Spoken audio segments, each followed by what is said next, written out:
right, thank you so much, Assistant Dean Turner Rush. Thank you for that wonderful introduction. And I'd just like to start off by welcoming the class of 2017. Congratulations, guys.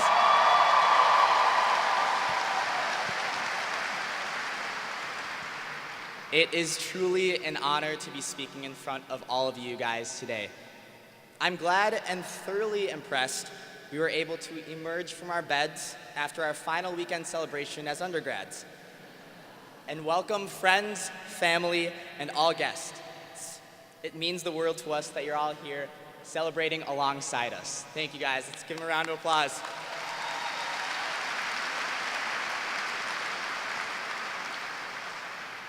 So I recently read an article in the Huffington Post titled, 24 Things Millennials Need to Get Over Already. In it, the author defines us millennials by our obsession with brunch, selfies, and karaoke. They figured us out. For others, millennial has just become synonymous with entitled. But what does millennial mean? It's a word that has become so overused that it's lost its meaning.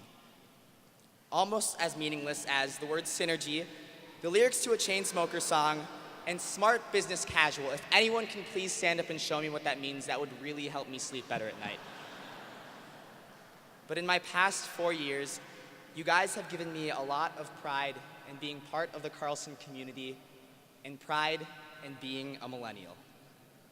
We've had our fair share of successes together, securing our first internships, crushing an exam we've been studying for all week, and mastering the art of seeming interested in a career fair booth just to get a free thermos. But sometimes these successes and lessons we've learned throughout business school highlight and accentuate our millennialism. So as we move into the next stage of our lives, how can we give meaning and pride to our generation's namesake and prove all of the negative perceptions wrong? So first, society says that millennials live too fast-paced lives.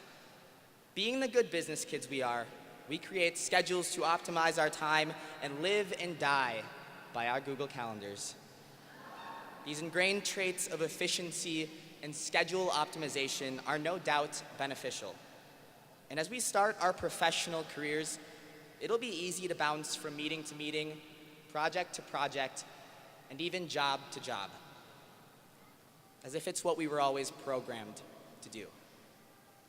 Unfortunately, moving quickly and efficiently oftentimes distracts us from fully understanding ourselves.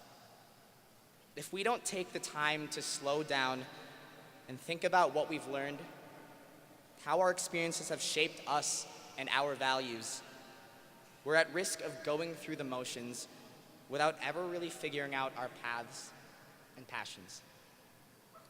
A lot of us have experienced what it's like to be on the Carlson path and not really stop to think, why? If that's where we want to be, great. But if that's not where we want to be, that's just as great. But without slowing down and truly thinking, we'll never really know what we want. One of the best pieces of advice I ever received was every 6 months to sit down for an hour and think about what you know now versus 6 months ago. You'd be surprised to realize how much you've learned and whether or not the past 6 months has made you happy. And from there, we can change it up or just keep on going.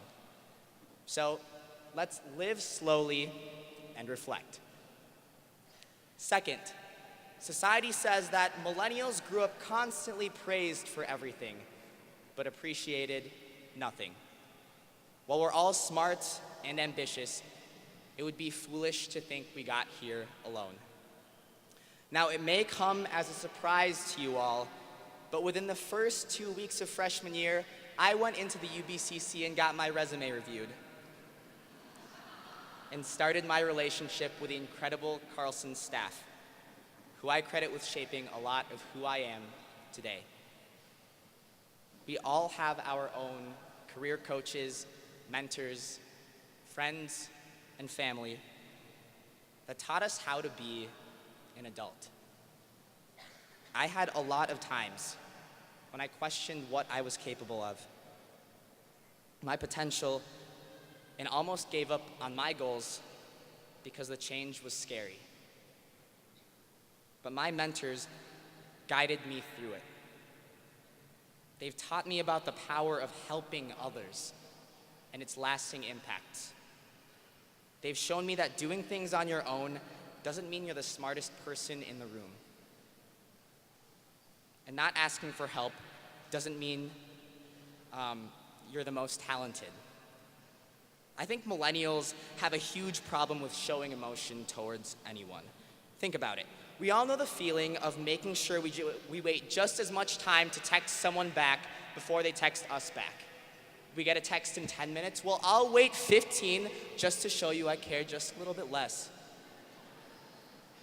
But this once, tell those people that helped you along how much they matter to you. And thank everyone, because who knows where we'd all be without a little guidance. So let's live with appreciation and thankfulness for the people around us. Lastly, society says that millennials have wide social networks that lack depth. Throughout business school, the word networking comes up constantly. And it's up there with moist as one of the most cringeworthy words to exist in the English language. Countless info sessions, coffee chats, and unfortunately, even conversations in class turn into networking extravaganzas.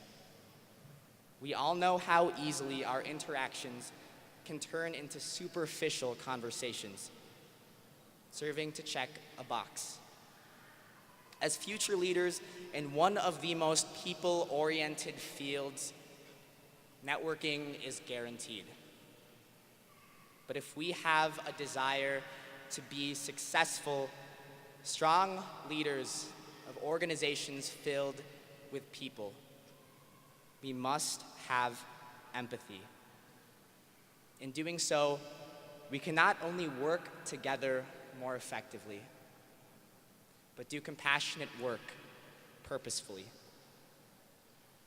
It's about relating at someone else's level and understanding everyone's stories, values, and ambitions. It's about understanding that sometimes all that's separated you and someone else's opportunities is a little luck. So let's live with empathy and seek to understand all. When you look a little bit closer, all these takeaways center around the idea of letting down that invincible millennial facade. In business, we are taught to be confident, to exude an executive presence. And it's true.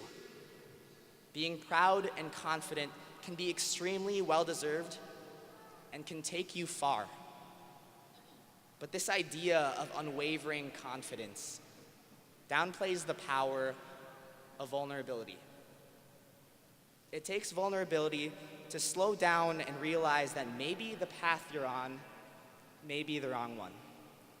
It takes vulnerability to tell people how much they mean to us and how much they've influenced our lives. And it takes vulnerability to see people beneath the surface and realize that our initial perceptions could be wrong. Vulnerability may be uncomfortable, but in it, we can find growth, development of relationships, and a bit of perspective. As we learn how to adult, we have a lot of opportunity ahead of us. We're never going to shake this title. So let's prove ourselves and make sure society knows that millennial is more than just another buzzword. It's who we are. Congratulations, class of 2017.